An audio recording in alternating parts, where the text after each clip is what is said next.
Hi everyone, this is Calvin here with Living with Fibromyalgia. And I think I've kind of gotten the technical difficulties and technical things out of the way. So I wanted to say welcome to everyone who's joined us here this afternoon. It's a beautiful afternoon here in upstate New York.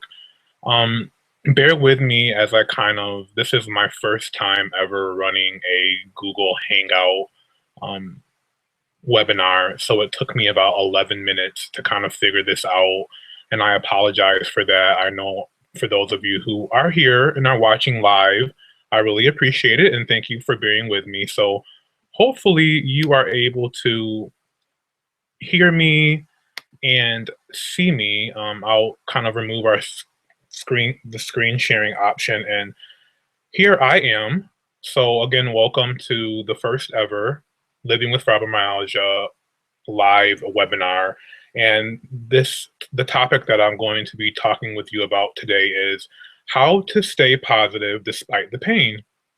So for those of you who don't know me, my name is Calvin Eaton, and I am the curator of the Living with Fibromyalgia blog site, or actually I should say Facebook page. It's no longer a blog site right now, but I am the curator and head writer of the Gluten Free Chef blog, and also the Gluten Free Chef by Calvin Eaton Facebook page. And I also have my wonderful Living with Fibromyalgia.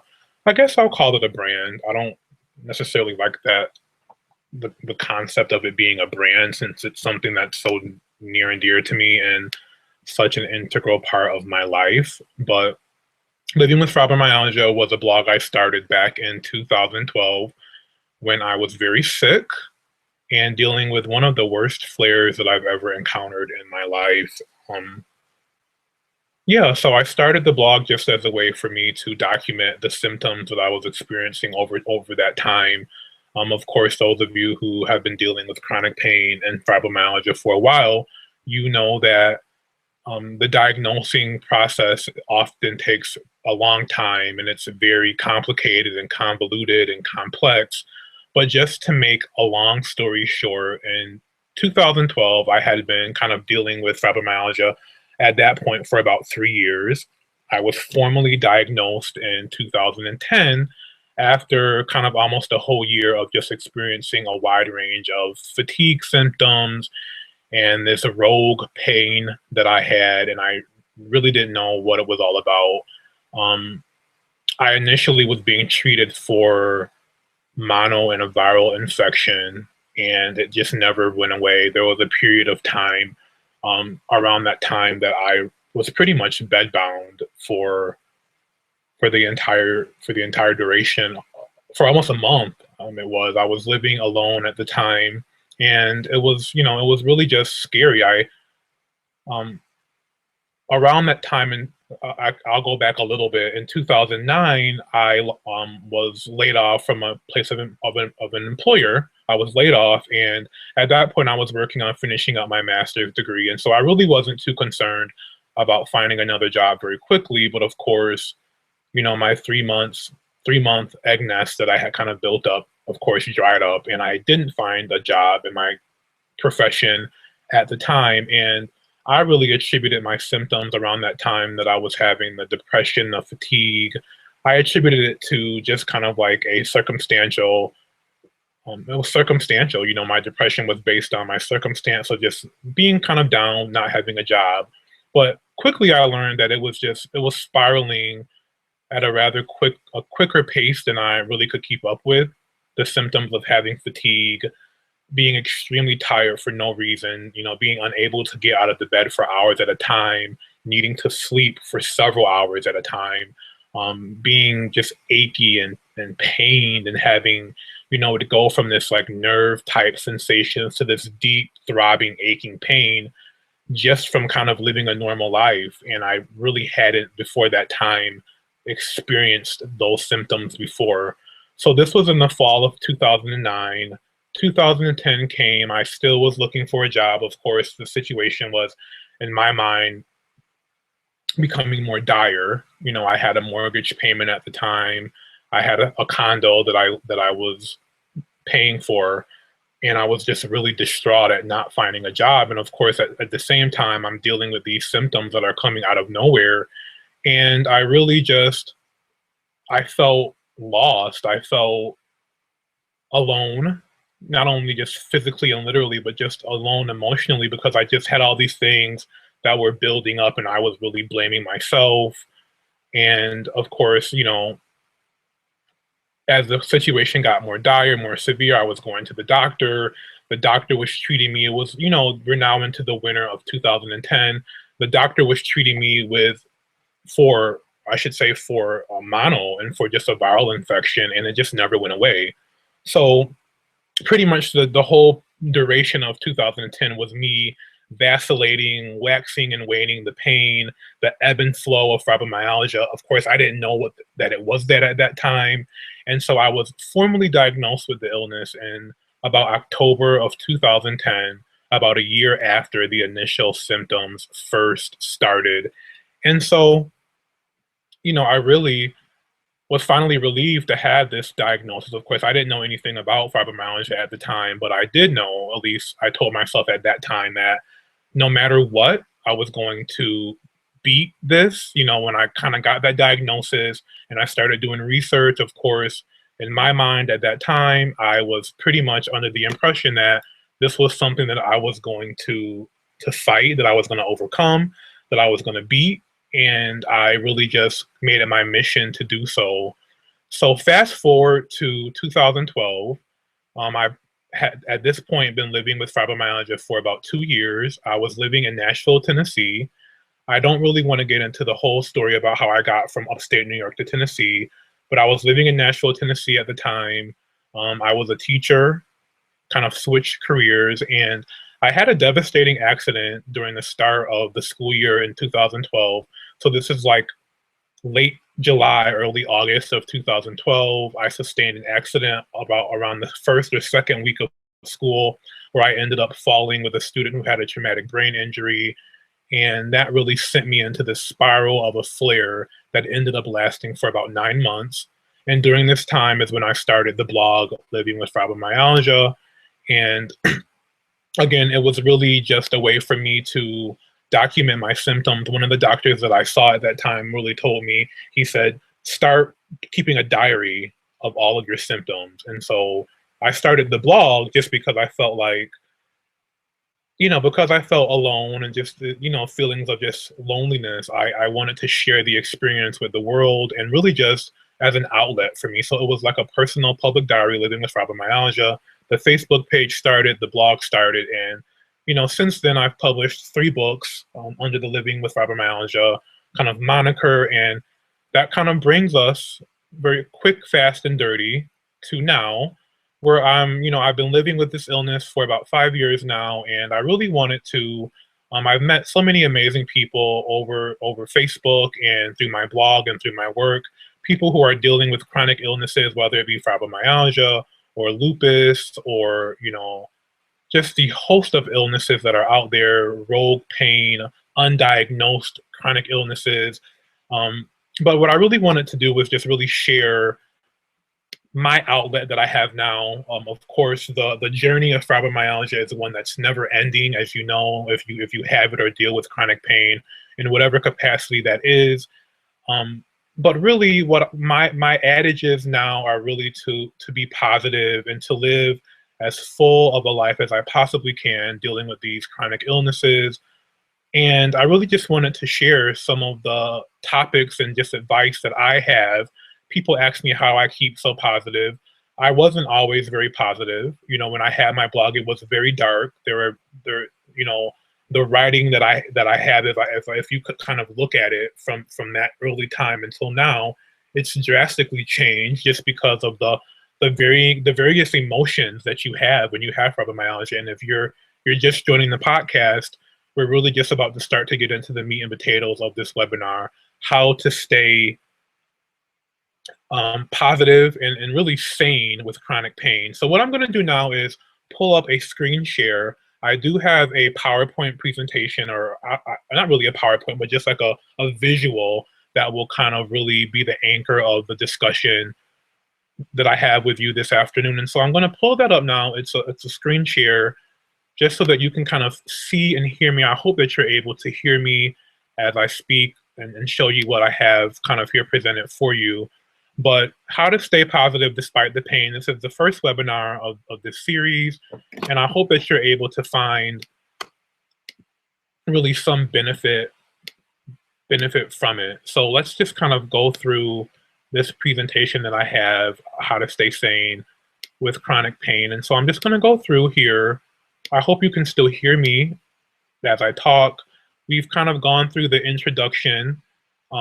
If you're just joining us, I'll just kind of go through it again. My name is Calvin. I am 29 years old.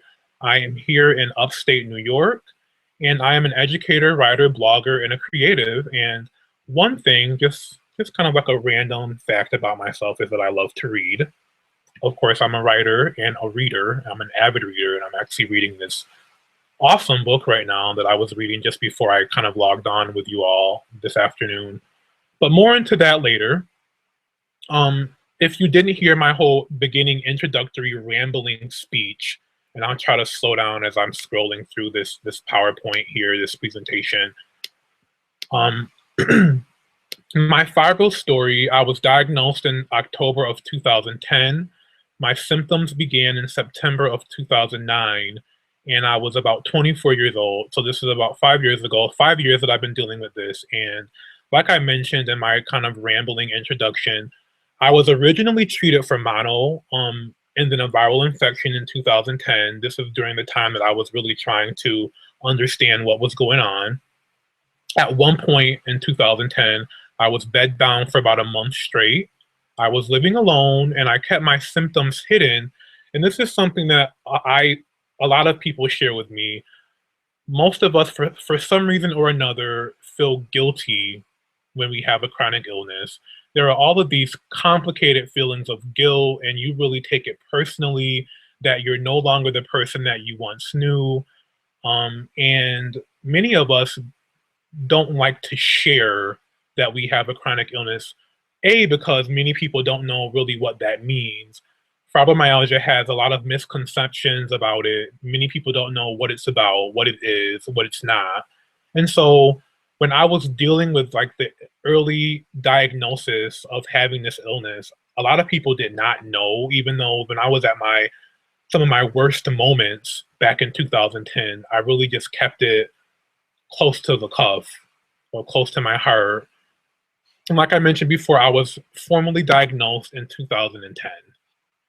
So let's just kind of shift gears here. One of the things that I really like to tell people is, be happy.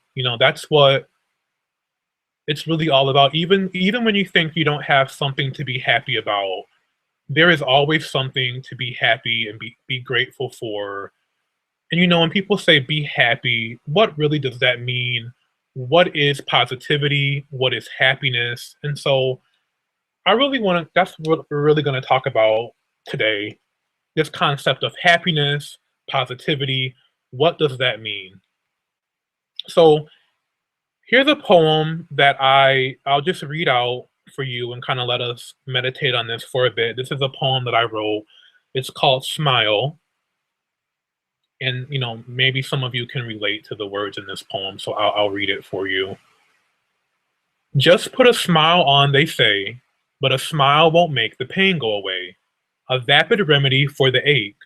I tried smiling yesterday, and the pain continued just like every day.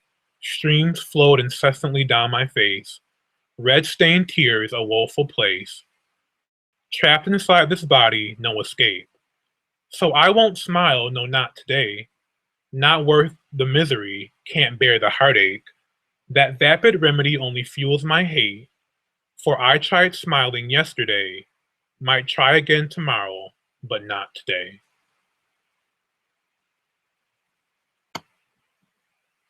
So I'll just let you kind of sit with that for just a moment and just meditate on what that might mean to you.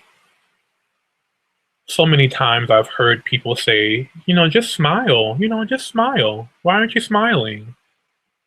And several months ago, a year ago, years ago, that used to really make me so incensed inside because people just they just don't understand, sometimes, you feel that people look at you on the outside, and because you may not show any outward physical signs of having a disability or an illness, people really judge us. And, you know, the old saying that says, don't judge a book by its cover, we live in such a visual society, and people do judge you by what they see. And, I've come to learn that, or understand, or just appreciate that for many times people don't really have anything else to go off of, only other than what they see with their naked eye. But, as those of us who live with chronic pain and fatigue every single day, we know that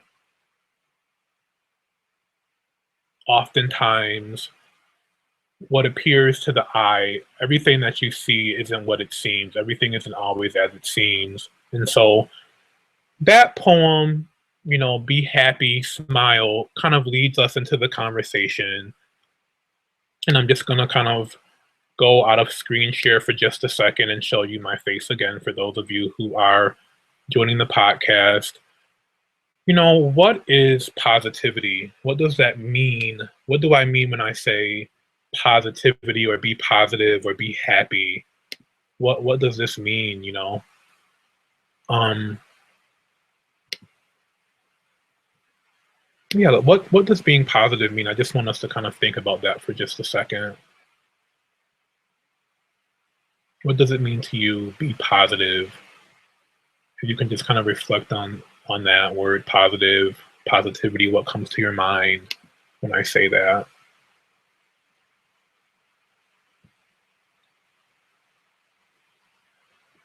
I'll back up here from the screen just a little bit so you can see.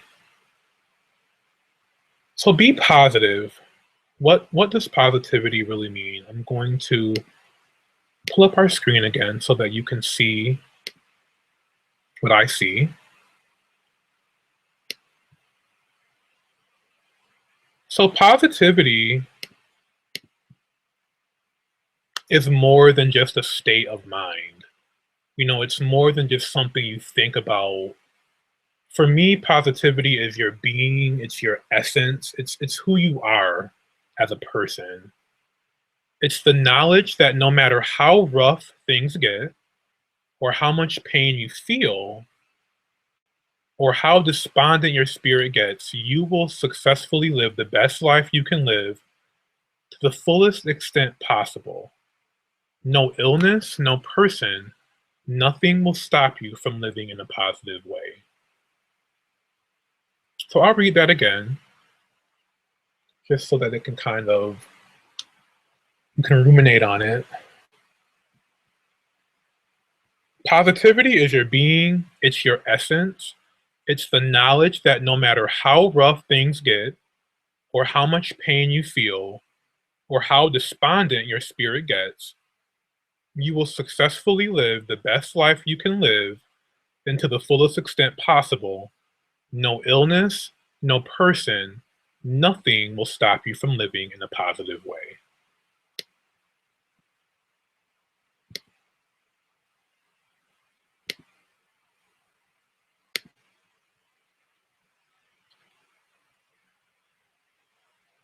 So let's just take a 1-minute meditation.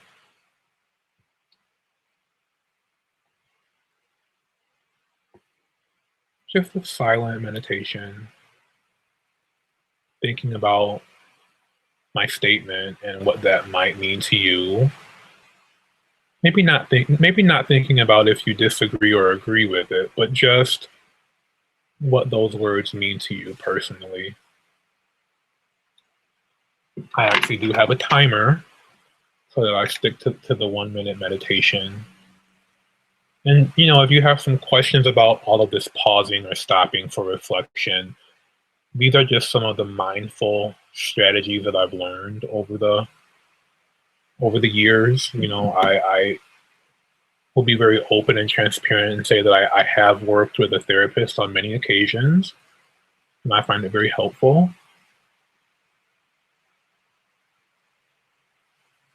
So we have about 20 seconds left in that meditation.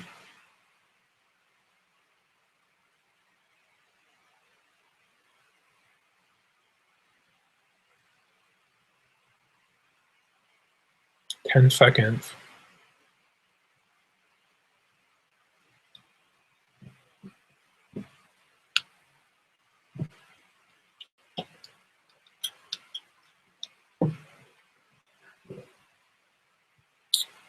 Okay, so what does it mean to live positive again? Let's get right into the strategies for how to stay sane or stay positive despite the pain. There's my timer. And that's really why you're here. That's why you've taken the time out of your day to be with me here, so that you can just kind of learn, or maybe not learn, but just hear some of these tips, some of the things that I'm pretty sure many of you are already doing. But sometimes we do things and we don't even recognize that we're doing it or why we're doing them or what they might mean. So let's just jump right into my strategy number one. So the first strategy or tip or piece of advice that I have for that helps you kind of remain positive and living your best life, pushing through the fatigue, pushing through the pain, so that you don't get stuck because of our illness or your illness. The one thing that I always do for myself is I recognize, validate, and accept my feelings.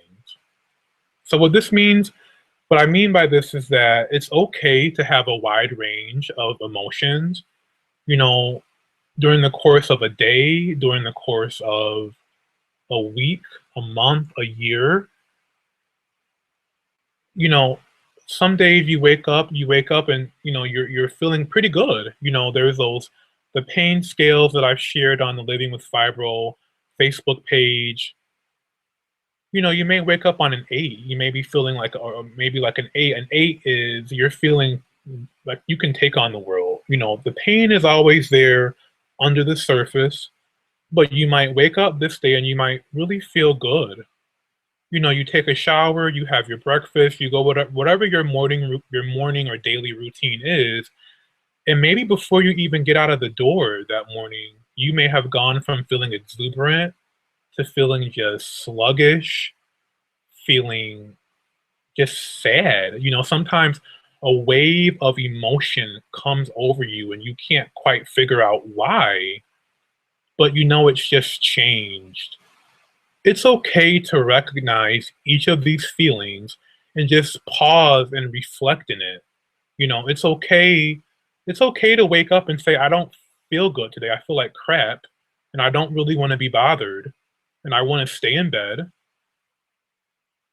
And it's okay to acknowledge that feeling. And you might say, hey, I'm really pissed off that I had something really great and awesome planned today, and this stupid illness has forced me to cancel it, or has forced me to be delayed, or has forced me to lay down and take a 20-minute rest between one activity to another, and I don't really want to do that.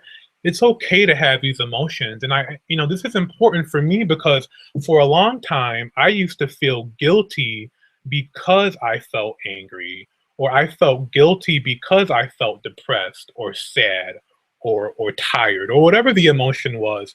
And I used to let this anxiety of feeling any kind of way make me anxious and make me agitated and make me frustrated. And that anxiety, of course, induces more pain. That anxiety makes you feel more fatigued. That constant thought process of going back and forth in your mind about you know feeling angry or feeling sad, or maybe there's someone in your life that makes you feel like your feelings are not worth it, that you should not feel this way. Or maybe someone tells you should be grateful for what you do have. It's not really that bad. Don't let anyone you know invalidate what you feel. Not even yourself.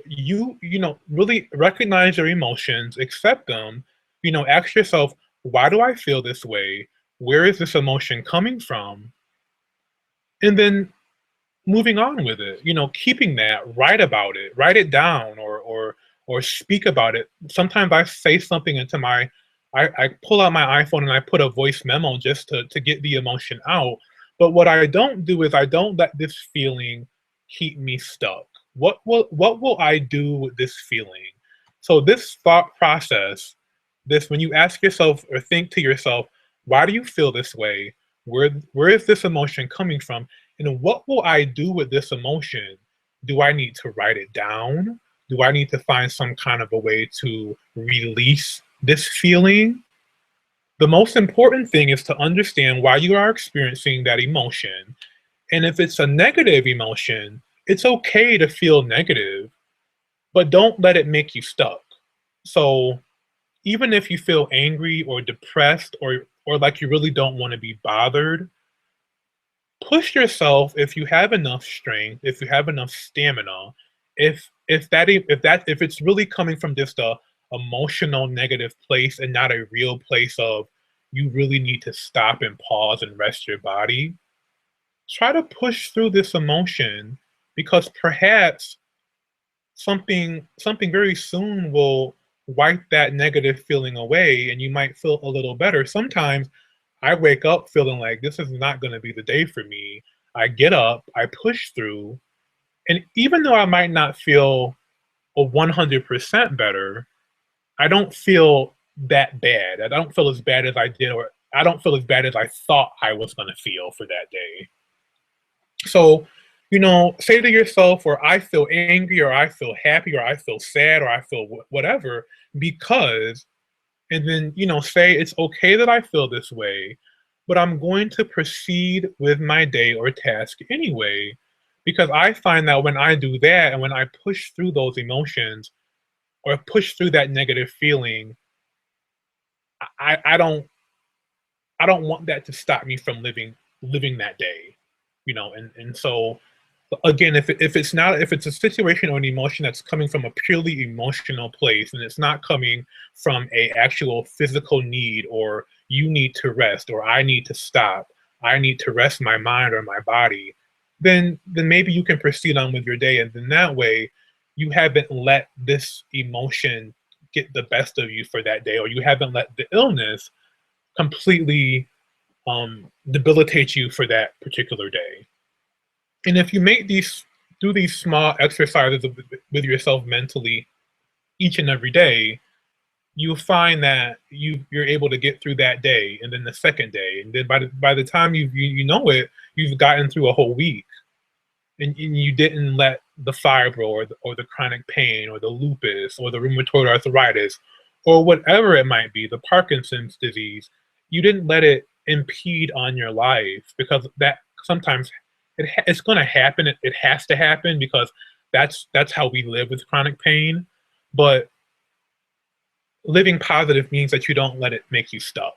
You don't get stuck in the depression for that day. You push forward, you push through when you can. And if you can't, if you do that exercise and you really just can't find the internal motivation to push through, to get out of the bed, stay in bed. Who cares? Stay in bed. Stay in bed, and you do whatever the next day. Even if you stayed in bed, if you, I guess for lack of a better word, succumbed to that feeling, to that depression, to that place of darkness, so what?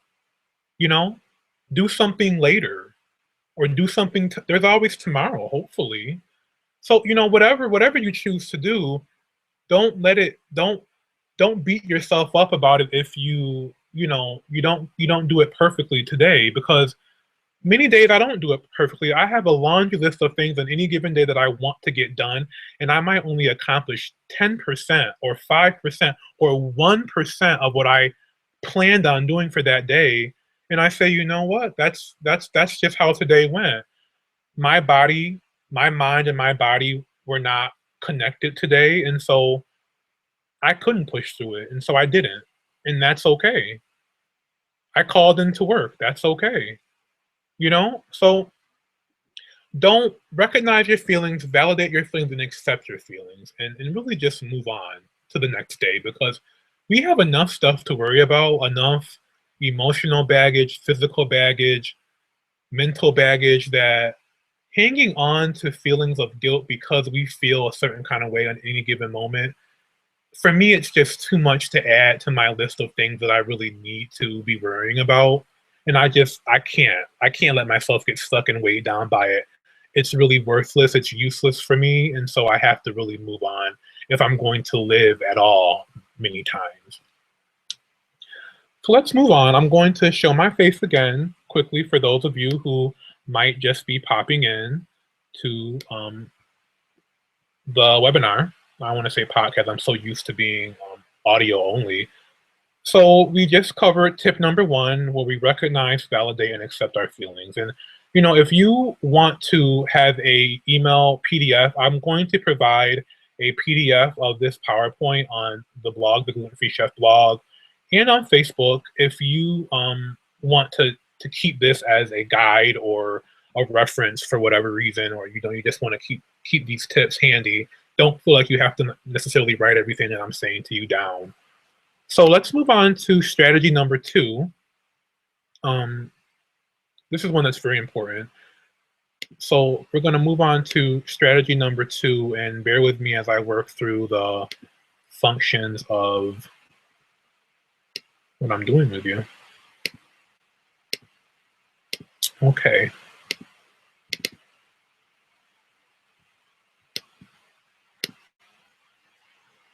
So tip number 2, talk it out. And I've touched on this a little bit. So we all need a confidant. We need a safe person or place to vent our frustrations when we have those feelings. All of us need someone that we can confide in these fears, these emotions, without fear of judgment or condemnation. So who is that person for you, or that place? Or, you know, if it's a diary, if it's a web diary or a book diary or a journal or a person or a group, the biggest mistake that we can make is thinking that we have to carry the weight and the guilt of chronic illness by ourselves. And when we first started, I talked about how early on I had oftentimes, when I was first kind of dealing with all of these symptoms, and I didn't know what it all meant and why my body was not cooperating, I took it personally, and I thought that I really sometimes I did think maybe something is wrong with me. Maybe there really is nothing wrong and I'm making all of this up somehow. And what I did, the mistake that I made, is that I kept it to myself. I didn't express these feelings, these fears that I had, when oftentimes I felt like literally I was dying and that maybe I was never going to walk again, on some of those deep, dark nights and moments where literally I would be writhing on the floor in pain, literally thinking that there would be no tomorrow. And I didn't have anyone to say anything about any of this to. I was scared to talk about it. I was fearful to talk about it. I was embarrassed to talk about it. I felt that there was something wrong with me, in the sense that I had never encountered a situation in my life up until that point, into dealing with fibro, that I hadn't been able to conquer, that I wasn't able to successfully overcome. And every single time that I would try a new medication or a new remedy, acupuncture, or, going to the chiropractor, or having a massage, all of these things that I was doing, losing weight, I thought that, okay, one of these is going to be the magic cure that will help me get back to normal. And I took it personally when I could not beat this. So I didn't talk about it because I felt embarrassed, despondent, like worthless. And that was the worst thing that I could have done, because then, on top of all of the literal, actual, real mental and emotional turmoil that being in constant pain elicits in your body, to now have these emotional weights and feelings that you just keep and that you hold in, it's not healthy. Again, it only adds to the frustration, it only adds to the depression, it only adds to the anxiety, and then you find yourself stuck in this perpetual cycle of having an emotion, feeling guilty because you had it, feeling guilty because you didn't go to work, feeling guilty because you missed out on that picnic, or you didn't go to the graduation, or you didn't go to the doctor's appointment that you had, whatever it is. You keep all of these feelings, and these feelings, they add up, and then you get stuck. You find yourself that you spent 2 days in bed, 3 days in bed, 4 days in bed, just feeling woeful. And so one of the things that I absolutely do now is that I talk about it. I talk about it through this webinar. I talk about it through my Facebook page. I have an online support group on Facebook that I chat with, like-minded individuals, people that I feel safe with. Um, having a chronic illness has really made me reevaluate the term friend and what that means. And I've lost trust, and I've lost connection with people who I thought had my back, people who I feel turned on me in the sense that they don't really believe my life. They don't believe my truth. They don't believe that what I'm dealing with is very real, that it's very tangible. And so because of that, for a long time, I put up walls. For a long time, I really didn't trust becoming or making myself vulnerable to certain people. But but you have to let down the guard enough to allow yourself to be vulnerable, to allow yourself to reach out to someone to share, even if it's just a counselor, even if it's one of those 1-800 hotline numbers where you call some anonymous person somewhere that's working in some type of a support or emotional support system. Even if it's that, even if you have to do that at 2 a.m. because you're in a flare and you need to talk about it, you need to talk about how bad you feel, you need to talk about how upset you are, how angry you are, find that support group, that person to confide in, to talk about it, because keeping it bottled up inside is not healthy for your body. It's not healthy for your mind. It's not healthy for your essence. And there's no way you will feel positive or live positively or live successfully with chronic pain by keeping it all pinned up into yourself. So definitely talk it out. Talk it out. Um, Confide in someone. Really, that's really what tip 2 is about. Let's move on. And tip number 3 is really in conjunction with tip number 4, or tip number 2, I'm sorry. Joining a support group again. If you may have a confidant or a person that you talk to, that you pit ideas against, that you kind of tell your deepest secrets, your fears to. And sometimes you have that, but you also want to have a support system, a group of people who share similar experiences, because really the long and short, living with chronic illness, and literally no one can really understand what it's like unless they too battle with it. They can actually, when you talk with other people who share similar circumstances, like being within this webinar, and talking with someone who shares this life of chronic pain, chronic illness, chronic fatigue, whatever it is that you're contending with. Even if you have a spouse or a partner or a mate or a friend who doesn't have that, and that person's very supportive, there's only so much that they can understand. And really having a support group, a network of people who share chronic pain and chronic illness, even though all of our experiences are very individual. And when you meet one person with chronic pain, you've only ever met that one. You've just met that one person, because all of our experiences and perception it's different. Still, having an online support group or a face-to-face group where you can go and chat and talk to people is really behooves you to do that.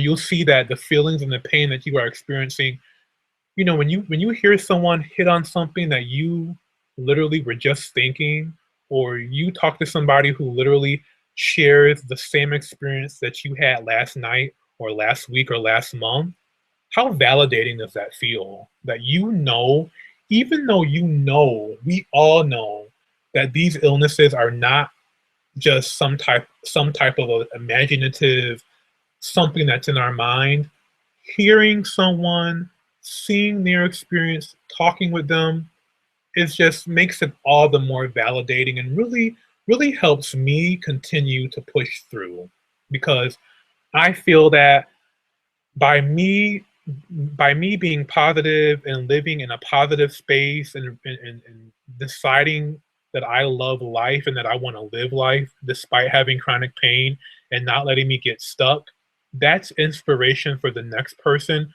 who maybe isn't quite at the place where I'm at, but getting there.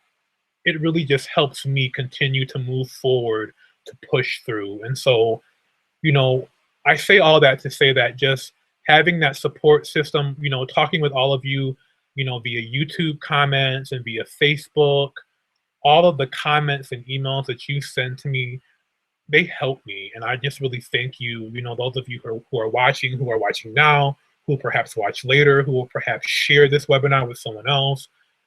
That's really how we raise awareness, and that's really how we erase the stigma. Each one of us sharing and being transparent with our experience, really putting a face to what fibromyalgia and what chronic fatigue is and what lupus is and what rheumatoid arthritis is. We put a face with these illnesses. These are not just some statistic in some medical journal. Fibromyalgia, we are real people. We are people who have dreams, ambitions, lives. We are people who are literally trying to live each moment, that are grateful for just being able to wake up each day. Having a network of people, like-minded people, is just, there's really not enough words to really just even articulate and really describe how beneficial that is for living successfully, positively. Success is positive. Positive is successfully deciding to live your life, even though you have in some, really unfathomable conditions that really, it's really miraculous all that we're able to do despite what we contend with. And on that note, I want to pop in really quick for those of you who are joining again, who are watching, who've tuned in maybe just in the last couple of seconds or so to this webinar. Thank you. Thank you for being here. I'm elated to be here, and hopefully the next time I can be a little bit more interactive. Those of you who might have questions, this is a lot of information, and we're going to probably go over our hour time limit, but I'm okay with that if you are, because really, we all support one another, whether you're in the same town or not. Just really having the support system of like-minded people is really how we deal, how we cope. So with that, I want to jump right back into the information, into the presentation. So we just covered tips 1, 2, and 3. Tip 1, validating and accepting your feelings, talking it out, and then joining a support group if you don't know of any. There is an awesome support group online. It's called Nashville Fibro Friends. Even if you don't live in Nashville or in that area, I moved from Nashville back to upstate New York, and I am still part of this network. There are many persons that do not have a fibromyalgia network or support in the town that you live in. Really find Nashville Fibro Friends online, like my page, Living with Fibromyalgia. I learned so much from just having all of you share your experiences with me. So, really having that online network, that there are tons of pages on Facebook, for fibro men. Me being a man with fibromyalgia, there's this stigma or stereotype that it's a women's illness, and that's just not true. So, really the benefits of a support group, I could go on and on. Tip number 4. So tip number 4, sweat the small stuff. And I'll just kind of read right from the presentation. So every day before you officially retire for that day, think about and record all the small steps, goals, and accomplishments that you've made today. So take today. Even if you've been in the house all day, but just the fact that you're up, if you're watching this webinar, that's excellent. You know, sitting up, attending to something, you know, if you know, did a load of laundry, no matter how big or how small, whatever your action or your activity was today, record that. Record it, start recording it on paper, you know, record it digitally. Make a note of it because each day as you complete tasks, you can look back on that and you can see that not only helps you kind of think through um what you're able to accomplish despite having differing or different or varying levels of pain. You're able to really just to think positive, like, hey, you know, I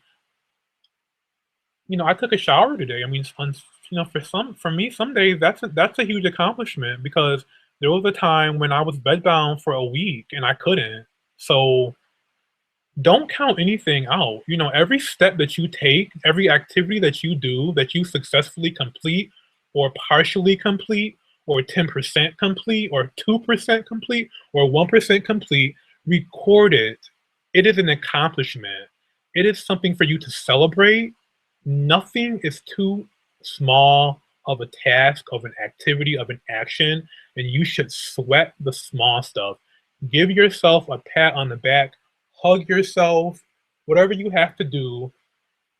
Think positively about it. Don't think, oh, I just did, or I did this, but I didn't do that. It's what you do that matters. Don't think about what you didn't do. What you didn't do will still be there, but celebrate what you did do, you know, no matter how small that might be. And just to continue on this topic, you know, sometimes with chronic illness, as I've mentioned, we think that if we aren't moving mountains or working the way we used to work, then it's meaningless. So often I compare myself and I try so hard now not to do it, but I'm human and I remember the time that I didn't the time before I had fibromyalgia, even though I've had it for a long time. And I know some of you have shared with me that you've been dealing with this illness or illnesses for 15, 20, 30, 40 years.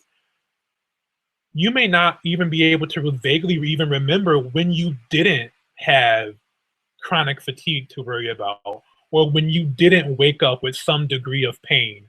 But try not to compare yourself now to the person you were last week or the person you were yesterday.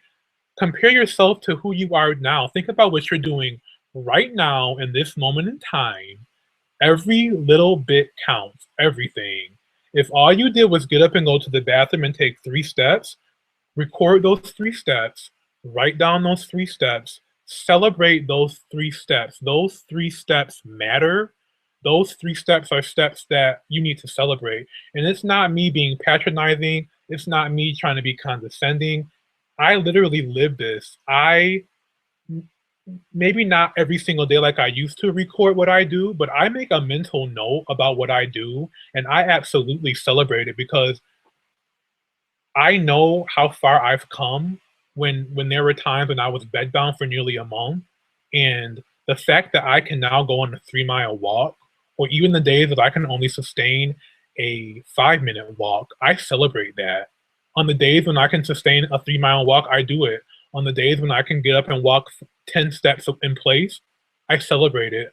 On the days when it's enough for me to get up and get a cup of water and then go back to bed, I say, hey, I got up, I got a cup of water, and I'm happy that I was able to do that. I absolutely refuse to allow myself to wallow in a place of self pity or to feel sorry for myself or to compare myself to yesterday. I take one day as it comes and I celebrate everything that I'm able to do and I appreciate it. That's what sweating the small stuff means to me. You know, if we take our goals and our dreams and we break them into smaller steps, as you think about chunking and inch by inch, you know, hey, I wanna be here. I wanna be up this mountain. I wanna be able to walk a 5K. I may not be able to do that tomorrow, but if I start with 2 steps today and then 3 steps tomorrow and then 4 steps the next day, or maybe it'll take me another week to get to 5 steps. Before long, if I keep moving forward, if I keep thinking positively, If I don't get stuck on the days when I could only do 2 steps, before long, I'll be at 5 steps. Before long, those 5 steps will be 10 steps. Before long, those 10 steps will be a mile. And soon, maybe not in a year, maybe not in 2 years, but you'll reach your goal of walking a 5K or which is about 3.3 miles, or running it, or whatever it is, whatever your goal is. Break that goal down into the smallest of steps so that you're able to see your success. Sometimes we think on such a large scale, and it's good to think ahead. It's good to set these really lofty goals. But sometimes, even for myself, I don't think about all the great little things that I'm doing. And I get so caught up in the big thing that I can't do, on how close I was, but not close enough, that I forget to see all the great things that I'm doing every day that are very small goals, but I'm still accomplishing something. And we begin to count ourselves out and doubt ourselves. And when those feelings of doubt start to creep up, they only magnify. And before long, you've now gotten yourself depressed on even reaching that goal, because you can't see the forest through the trees. Don't try to look at the whole forest. Look at each tree in front of you. Before long, you will see the big forest. You will reach the peak of the mountain. You will get there. But until then, sweat the small stuff. Try not to recognize or compare your situation to your former self. Recognize that your situation now is just different. Try not to put any type of qualifier on it as better or worse. It's just different. I'm not the same person that I was 3 years ago. Absolutely not.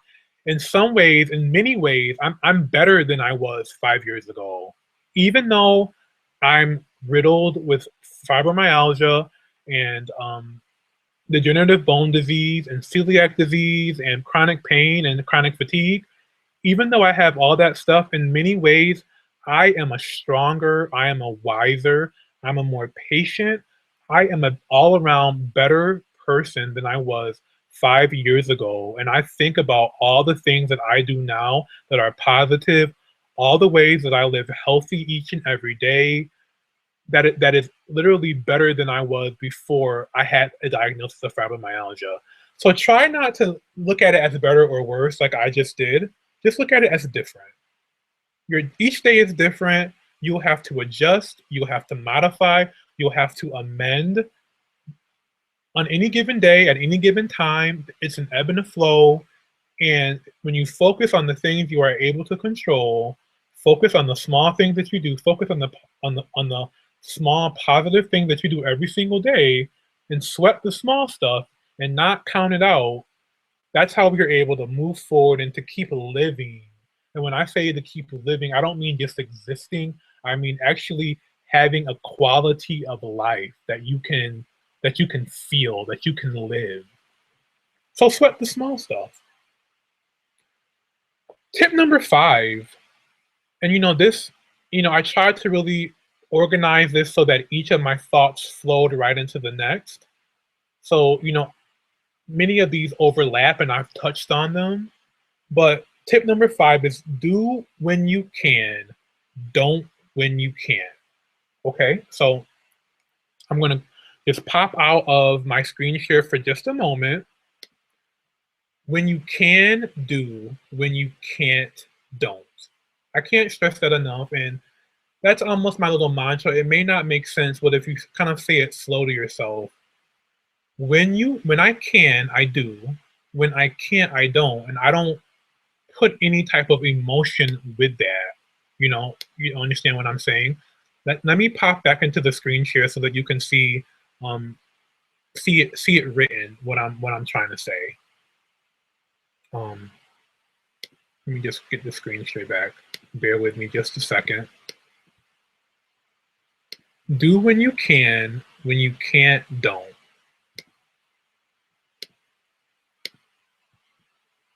Just sit with that for a moment. So Try not to beat yourself up when you have to cancel an appointment or a commitment or anything else that dealing with fibromyalgia, dealing with chronic fatigue, because of the ebb and the flow, we have to stop. We have to pause. We have to modify how we live. And so often that means that I have a list of 10 things that I have to do today that I want to do today. I already know that I'm probably not going to get through all the whole list. So I'm realistic right from the jump.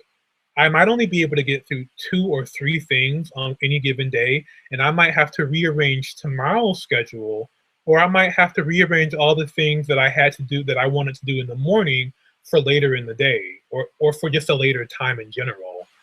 Try not to beat yourself up when you have to cancel an appointment. And I still struggle with this. I just commented on the page Living with Fibromyalgia, that anytime I have to cancel an appointment or a commitment, sometimes I beat myself up and I go around and around in my head, sometimes for 10, 15 minutes before I actually make the call or send the text. And it used to really bother me so much when I had to cancel something. I felt like I had to explain myself. I felt like I had to justify my actions and give a whole like sordid detail. Not anymore. When I have to cancel now, I just say I have to cancel because of my fibromyalgia, and I try to really analyze situations on the days when I absolutely have to do something and I know that I can't push it off or change it. I might rearrange some other things that are less important. So you're constantly prioritizing and reprioritizing what you need to get done, because there's always something more important that you really sometimes have to do, and you can't do the things that you want to do. You have to really think about what's vital, what can't I put off, and sometimes that means canceling things that are just kind of like superfluous things that it'd be good if I got it done. It'd be nice if I got it done, but I just can't do it today. I've scheduled myself too much. Your friends, your family, your spouse, your partner, whatever, they may not understand. They may not get it. It's not your obligation to make them understand. It's not. And I'll repeat that, it's not your obligation to make people understand when you have to rest, when you have to put something off, when you have to lie down, when you have to stop, when you have to pause. They may not get it. They may not get why you couldn't make the anniversary party. They might get why you couldn't come to the wedding. But being selfish is okay. You have to take care of you, because at the end of the day, when it's all said and done, no one is going to take care of you the way that you will take care of yourself when you have to stop, when you have to pause. When you've overexerted yourself and bitten off more than you could chew and pushed yourself farther than you needed to push yourself, and then you pay for it the next day or 2 days later, you're that person who was so upset that you couldn't make that event is going to be there to pick you up or help you. So it behooves you that when you need to pause, when you need to stop, stop. There's always tomorrow, there's always later. When you can do something, do it. And when you can't, don't do it. It's just really that simple. And these concepts are not revolutionary, I know. And like I mentioned, these might be things that you already know, that you're already practicing. You might just not be metacognitively thinking about it. Being metacognitive or thinking about your thinking, you may not be thinking about it in this context. And so that's why it's important that we share with each other, because sometimes you might hear a strategy or you might read something and it might just strike you on that moment, in that day, in that space that you're in at that time when you read it, differently than when you read it. You might have read the same thing 3 years ago or 3 months ago or 3 weeks ago, but for some reason today when you heard it, it strikes you different. It moves you in a different way than it might have moved you in the past, or in the past it might not have even moved you at all. So when you can do something, do it, and when you can't, don't. And try not to have any guilt about it. Try not to beat yourself up about it. Try to feel no way about it. Just try to understand or feel, just to know that you're doing what's best for you at that time. You're doing what you feel is best for you and for your body and for your situation at that time. It may not be best, but it's you're doing with what you have in the best way you have and the best way you know how, and later on you'll do it better, you'll do it different, and that's just how it is.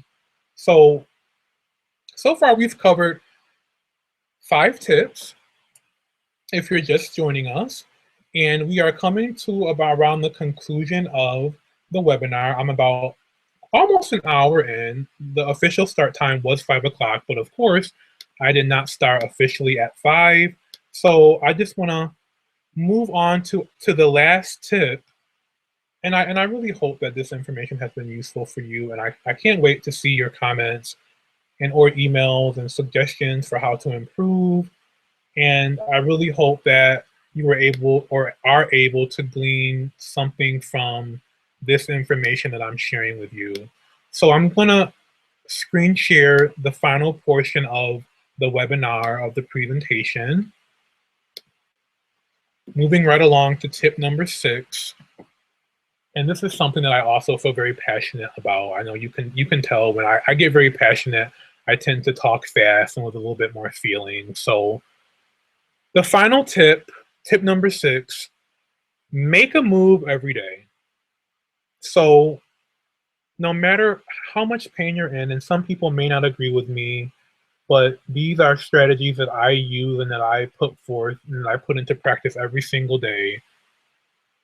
You have to move in some form every single day. I know when it hurts. I know when the fog is overbearing and when sometimes you just feel like you're in a daze, a haze. Whether it be yoga or Pilates or just like walking in place, or maybe you just want to stand up and bend down maybe 2 times at first. Moving your body in some kind of a strategic and thoughtful way every single day is so important. Connecting with your core, connecting with your body, connecting your mind and your body in a thoughtful, meaningful way. So some days for me, it means a walk. Some days for me, it means a run. Some days for me, it means that I do water aerobics or water therapy. Some days for me, it's acupuncture or a massage or doing just bends in my bed or stretching in my bed or stretching on the floor or stretching on the yoga mat. Moving in some capacity every single day is vital.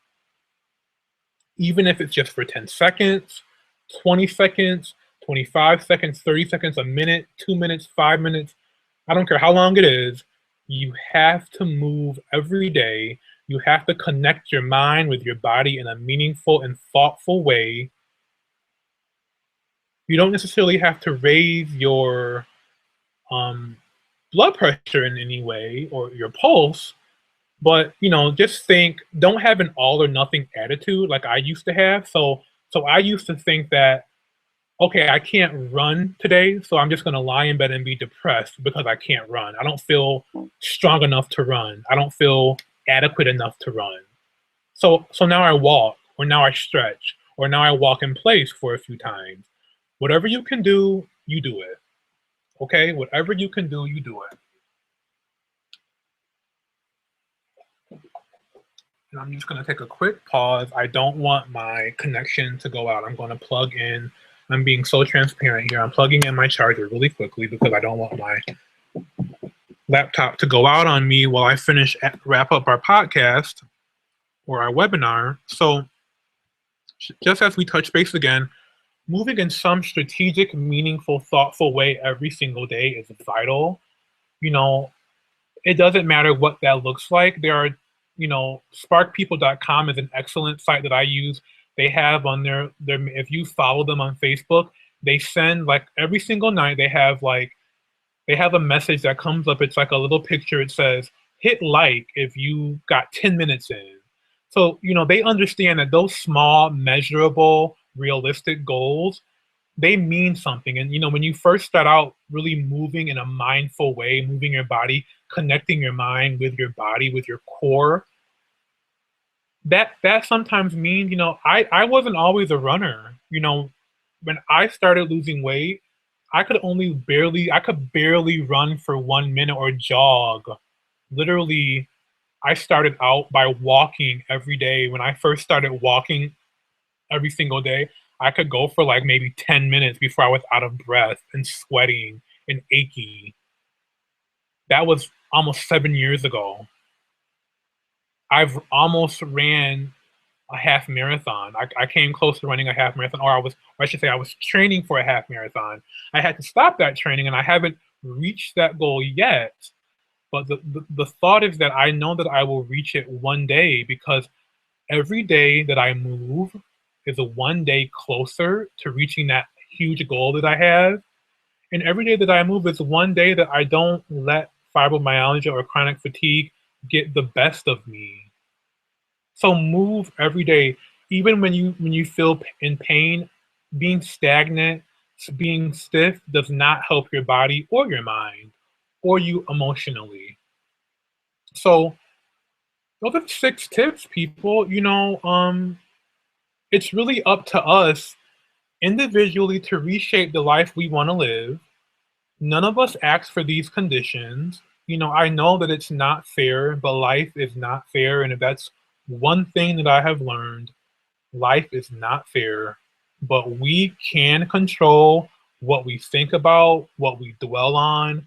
We can control how we respond to the changes that being chronically ill impose upon us.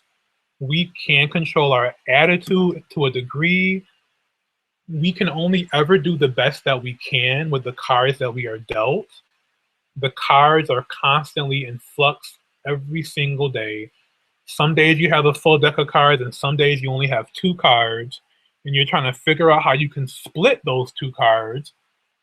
But the point is that I recognize that fibro takes so much away, but I refuse to let it take away my spirit. I refuse to let it take away my drive and my zeal and my goals and just my love of life. And so don't let fibro take that away. And whatever your chronic illness is, this information is not revolutionary. It's not groundbreaking, I know, but these are the things that I do every single day to help me really stay sane. I just want to kind of go over them from 6 to 1. Making sure that you're moving your body every single day. Making sure that you're doing what you can when you can. Making sure that you sweat those small goals, those small accomplishments that you make. Making sure that you talk it out with someone, that you join a support group. That you're able to have some confidant, somebody that you feel that you trust in, that you feel confident in, and just really validating your feelings and your emotions, accepting them, accepting the range of them, accepting that they will change, and not feeling guilty about it, not beating yourself up about it. We all understand and we all know that you know, fibromyalgia, it's not perfect every day. And these strategies are a toolbox. You won't necessarily use every single one of them every single day at all parts of the day. But if you can start to think about your action plan, start thinking about how you can incorporate these things in your everyday life, just in small ways every single day, you'll begin to see some improvement. You'll really begin to see, um, one thought leads to the next thought. And really, that's what it's about. It's those small changes that really amount to a lot. One thing that I always say is inch by inch, inch by inch. It's not a marathon. It's not a competition. You're not comparing yourself to the self that you were. You're accepting your new state, your new lot. and you're making the most of the cards that you have. So before we kind of really fully wrap up, what I want to do is go back to a screen share, and I just want us to do just a 2-minute reflection. This exercise just really helps you think through what a discussion, what you discussed. So let's just take 2 minutes to just meditate. Take 2 minutes to write down 2 positive actions that you will take tomorrow. I'm going to give you some time. I started the timer just so you know. 2 minutes to think about and write down 2 positive actions that you will take tomorrow.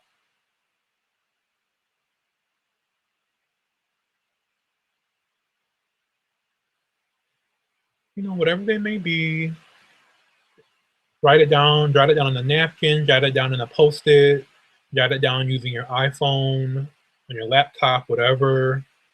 Think about what from the toolbox that we discussed today, this afternoon, think about what you will do with that, what you will do, how you will implement the action starting tomorrow. You know, I would say starting like an hour from now, but I want to give us all some time to meditate and just think about what will you do tomorrow to be positive, to live positively, knowing that positivity is not just a state of mind, but it's really how you live your life. It really is how the actions that you take, being positive affects the thoughts that you have, the actions you take, your perspective on situations, the decisions that you make. Think about 2 positive actions you will take tomorrow.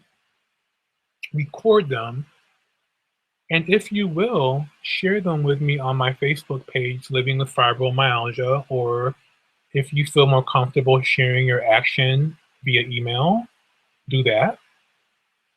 You can email livingwithfibro85@gmail.com.